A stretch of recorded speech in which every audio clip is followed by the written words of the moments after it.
नमस्कार, आप देख रहे हैं उत्तराखंड 24। आपके साथ मैं हूं प्रिया सिन्हा। बुलेटिन की शुरुआत बड़ी खबर के साथ जो कि मिल रही है देहरादून से, जहां पर नगर निकाय चुनाव का संग्राम।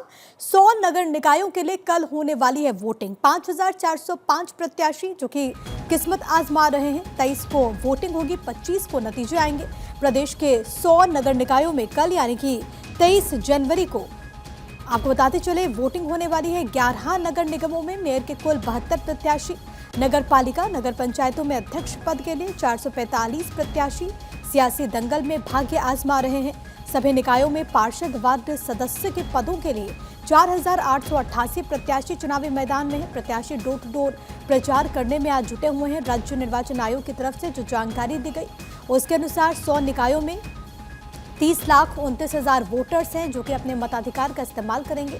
1515 मतदान केंद्र बने हुए हैं और ऐसे में देखना बहुत दिलचस्प होगा कि आखिरकार आम जनमानस के जहन में कौन कौन से मुद्दे हैं। हालांकि कहा जाता है कि जो स्थानीय चुनाव होते हैं उसमें स्थानीय मुद्दे ही हावी होते हैं। मसलन सड़कें, बिजली, पानी और पहाड़ है तो जाहिर है कि पहाड़ के लोगों के अपने मुद्दे हैं, अपनी समस्याएं भी हैं जिनका वो निराकरण चाहते हैं अपने जनप्रतिनिधि से।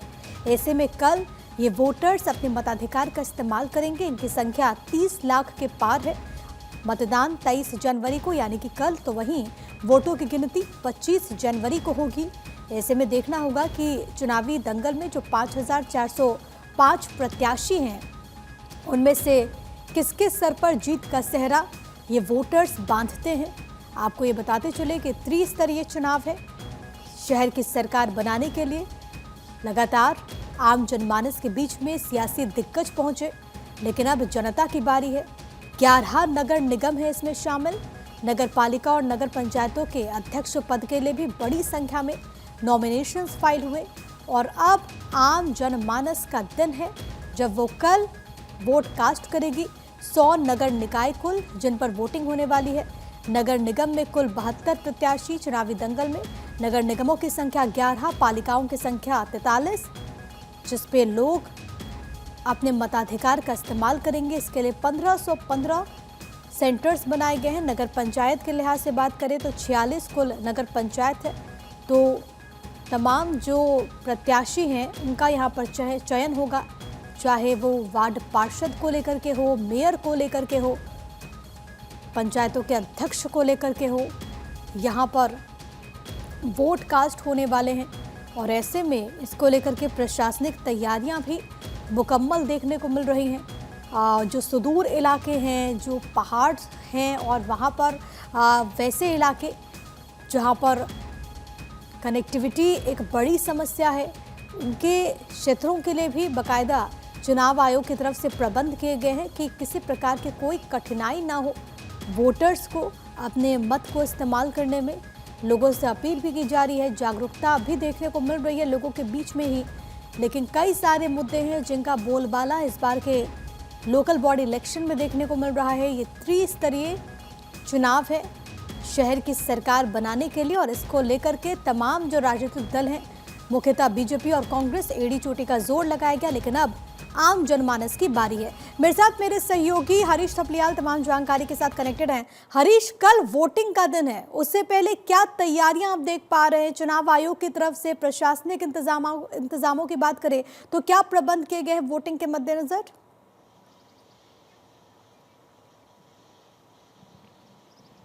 जी देखिए, आप जो नगर निकाय चुनाव को लेकर के कसमकस थी, जो शोरगुल था, वो मंगलवार शाम को बंद हो गया है। यानी कि प्रचार, जो चुनाव प्रचार था वो बंद हो गया। लेकिन आज डोर टू डोर जो कैंडिडेट हैं वो चुनाव प्रचार कर रहे हैं।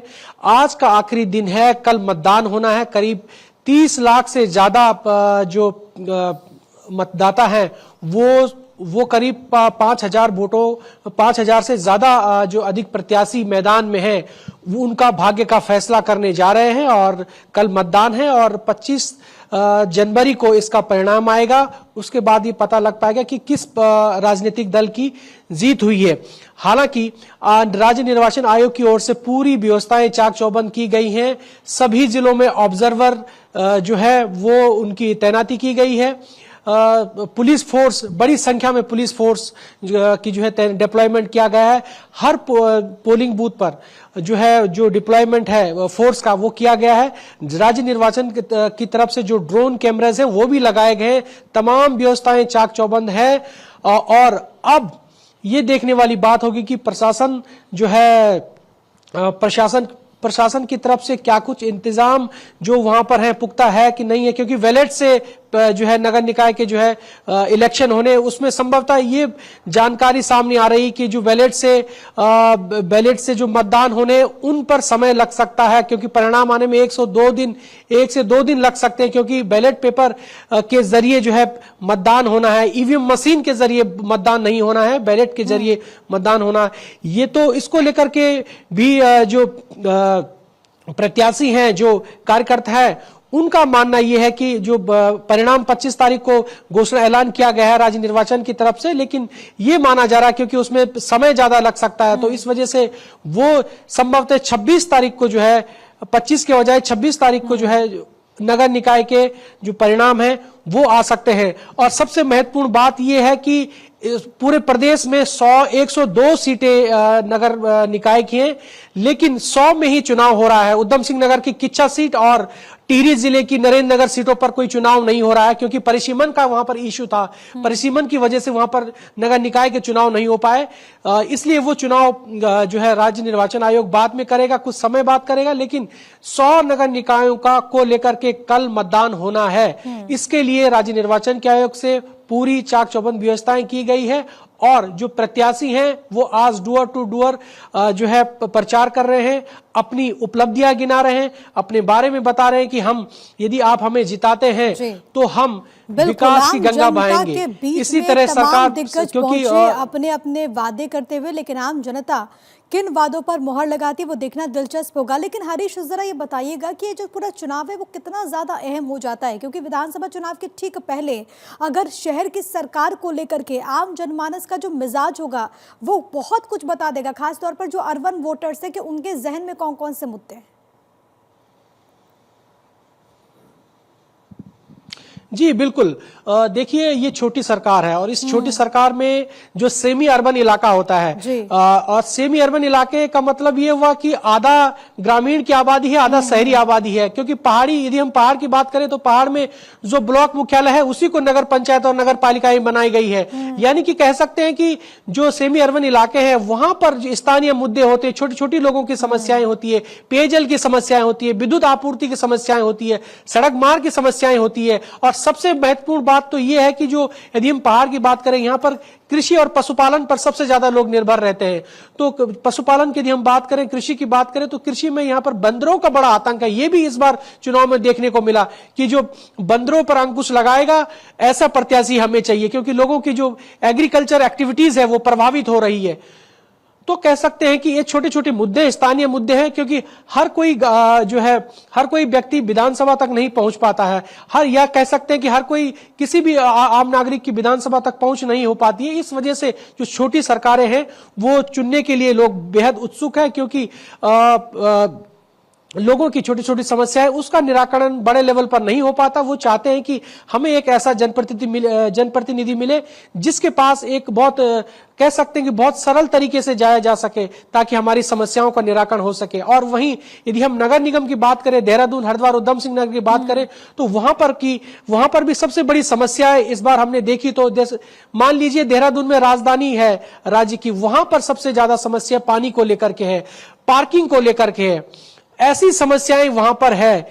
बड़ी बड़ी समस्याएं जो है, सबसे बड़ी समस्या, क्योंकि बड़ी संख्या में देहरादून टूरिस्ट पहुंचते हैं, सैलानी पहुंचते हैं, इतनी बड़ी संख्या, क्योंकि यह माना जा रहा है कि 35 लाख से ज्यादा रजिस्टर्ड वाहन उत्तराखंड में है। और सीजन में यदि बाहर से कोई आता है तो उनके लिए प्रॉपर पार्किंग की व्यवस्था देहरादून में नहीं है। तो ऐसे में लोगों को दिक्कतों का सामना करना पड़ता है। ये भी इस बार इलेक्शन में हमने देखा, लोकल बॉडी की लोगों ने पार्किंग की समस्या बाकायदा उसकी अपनी अपील में इस बात का जिक्र किया हुआ कि हम पार्किंग की व्यवस्थाओं को सुचारू करेंगे। तो कह सकते हैं कि छोटी छोटी समस्याएं लोगों की रहती है लोकल बॉडी के इलेक्शन में। अब देखना यह होगा कि कौन प्रत्याशी, कौन राजनीतिक दल इन समस्याओं को लेकर के पब्लिक का दिल जीत पाया है। लेकिन अगर हम चुनावी कैंपेन की बात करें हरीश, क्योंकि एक चीज तो हमने देखी कि बीजेपी बहुत माइन्यूटली काम करते हुए लोकल बॉडी इलेक्शन को लेकर के भी नजर आई। हालांकि बीजेपी कहती है कि कोई भी जो चुनाव है वो छोटा या बड़ा नहीं होता। हमने देखा कि किस तरीके से लोकल बॉडी इलेक्शन के लिए भी यहाँ पर संकल्प पत्र बाकायदा पार्टी की तरफ से जारी किया गया, और उसमें भी जिसका जिक्र आप भी इससे पहले कर रहे थे जब हमारी बात होती थी, तो कि किस तरीके से हर एक निकाय के लिए, हर एक निगमों के लिए यहाँ पर ख्याल रखा गया है भारतीय जनता पार्टी की तरफ से। इलेक्शन कैंपेन की अगर बात करें तो बीजेपी और कांग्रेस के इलेक्शन कैंपेन में क्या यहां पर अलग आपको देखने को मिला चुनावी मुद्दों को लेकर के? जी बिल्कुल। देखिए, हमने इस बार चुनाव में एक अलग चीजें देखी है। राजनीतिक दल हमेशा उत्तराखंड में भारतीय जनता पार्टी और कांग्रेस मुख्यतः दो ही दलों का मुकाबला आपस में रहता था, लेकिन इस बार हमने देखा कि इंडिपेंडेंट कैंडिडेटों का भी मुकाबला जो है राष्ट्रीय पार्टियों से रहा है। लेकिन यदि हम राष्ट्रीय पार्टियों की टीम भावना की बात करें, इसमें बीजेपी पहले पायदान पर हमें दिखी। बीजेपी का जो संगठन है वो ग्राउंड पर हमें दिखा, कमोवेश कांग्रेस के, क्योंकि यहां खुद मुख्यमंत्री पुष्कर सिंह धामी ने कमाल समानी और वो प्रदेश के उन्होंने 28 से ज्यादा जनसभाएं और रैलियां की है। तो कह सकते हैं कि कहीं ना कहीं इसका जो फायदा है, बेनिफिट है, वो भारतीय जनता पार्टी को मिलेगा। और ये हमारे सूत्र ये बता रहे हैं कि जो टीम भावना संगठन की यदि हम बात करें तो बीजेपी जो लीडरशिप में आगे रही है, लोगों के बीच में जाने में आगे रही है बतौर संगठन के कार्यकर्ता। इसी तरह हम कह सकते हैं यहाँ पर दो मुकाबले पहाड़ों में बीजेपी की तरफ से किसको चुना जाता है। कल यहाँ पर वोटिंग होने वाली है, बैलेट पेपर से चुनाव होगा, 25 को रिजल्ट आना। हालांकि हरीश ये भी कह रहे हैं कि हो सके कि इसमें वक्त थोड़ा लग सकता है, 26 को स्थिति क्लियर हो सकती है। फिलहाल के लिए हरीश बहुत शुक्रिया आपका तमाम बातचीत और जानकारी हम तक पहुंचाने के लिए। बढ़ेंगे आगे, अब बात करेंगे मुख्यमंत्री पुष्कर सिंह धामी की, जो कि दिल्ली विधानसभा चुनाव में आज उतरते हुए नजर आएंगे, प्रचार प्रसार करने वाले हैं, रोड शो होने वाली है और इसके अलावा सभाएं भी होंगी। वजीरपुर और तुकमीरपुर में सभा करेंगे मुख्यमंत्री पुष्कर सिंह धामी। अब से थोड़ी देर में वजीरपुर में धामी का रोड शो होने वाला है। शाम के तकरीबन 6:15 बजे का वक्त होगा जब तुकमीरपुर में वो जनसभा को संबोधित करेंगे। पार्टी ने दिल्ली में चुनाव प्रचार के लिए अपने स्टार प्रचारकों की सूची में उत्तराखंड के मुख्यमंत्री पुष्कर सिंह धामी का नाम भी शामिल किया। पहली बार नहीं है जब सीएम धामी को राष्ट्रीय स्तर पर इस तरीके की बड़ी जिम्मेदारी प्रचार के मद्देनजर दी गई हो। उनकी सधी हुई प्रचार शैली, लोगों से जुड़ने की क्षमता की वजह से उनकी डिमांड लगातार बढ़ रही है। सीएम धामी के दिल्ली चुनाव प्रचार में शामिल होने से उत्तराखंड के प्रवासी वोटर्स पर भी असर पड़ने की संभावना है। बड़ी संख्या में दिल्ली में उत्तराखंड के लोग रहते हैं। सीएम धामी का प्रचार अभियान उन्हें बीजेपी के पक्ष में मतदान के लिए प्रेरित कर सकता है। दिल्ली का पिछले 1 दशक से भी ज्यादा समय से बहुत सारे विकास के काम रुक गए हैं। तमाम जो केंद्रीय योजनाएं हैं, भारत सरकार की योजनाएं हैं, वो दिल्ली में लागू नहीं है। दिल्ली में यमुना जी पूरी तरह से जहरीली हो गई हैं। आप पीने की बात तो छोड़िए, वहां नहाना भी बहुत मुश्किल है। वहाँ सिंचाई के काम भी आने के लिए बड़ा मुश्किल है। इतने सारे केमिकल, इतनी सारी चीजें उसके अंदर खराब आ गई हैं। इस प्रकार से दिल्ली में आयुष्मान कार्ड योजना लागू नहीं है। आयुष्मान में प्रधानमंत्री की जो योजना है, प्रधानमंत्री आवास की योजना है, उन योजनाओं का लोगों को लाभ नहीं मिल पा रहा है। वहाँ पेयजल की व्यवस्था हो, इन्होंने कहा था कि हम 500 नए विद्यालय खोलेंगे, वो भी नहीं खुल पाए।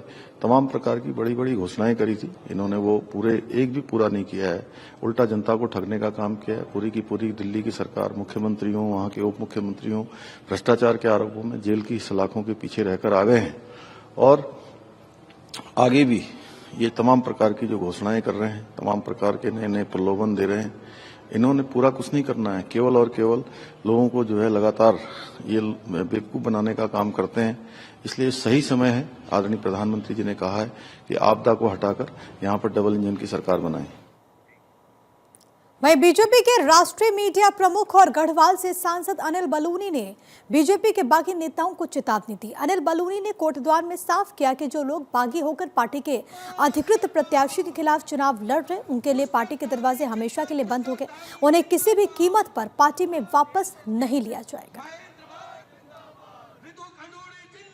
पार्टी के नियमों का उल्लंघन करके बाहर गए हैं, वे समझ ले ये परमानेंट पूरी तरीके से उनसे कोई संपर्क नहीं किया जाएगा, ना ही उनसे बातचीत की जाएगी। उनके लिए दरवाजे पूरी तरह बंद हैं। जो पार्टी अनुशासन में और क्षेत्र के विकास के लिए काम करेंगे, हम केवल उन्हीं लोगों से बात करें। देखिए, सारी नगर निगमों में मैंने कहा सारी नगर निगम देख लिए, भारतीय जनता पार्टी बड़े अंतर से जीतने वाली है। हमारा जितना भी हमारे पास इनपुट है, जितना भी हमारे पास फीडबैक है, वो बहुत अच्छा आ रहा है। वहीं देहरादून में ITDA यानी कि सूचना प्रौद्योगिकी विकास एजेंसी ने UCC पोर्टल के लिए मॉक ड्रिल का आयोजन किया। अभ्यास के दौरान 3500 से अधिक नागरिकों की डमी डेटा को पोर्टल पर पंजीकरण किया गया। करीब 200 डमी आवेदनों पर उप पंजीयकों को और पंजीयकों ने एक्शन भी लिया। मॉक ड्रिल का मुख्य मकसद UCC पोर्टल के लॉन्चिंग से जुड़े तकनीकी समस्याओं और संचालन से जुड़ी चुनौतियों की पहचान करना था। मॉक ड्रिल के दौरान कुछ मामूली तकनीकी समस्याओं की पहचान हुई। ITDA ने इन समस्याओं का संज्ञान लिया और उनके समाधान के लिए प्रक्रिया की शुरुआत कर दी है।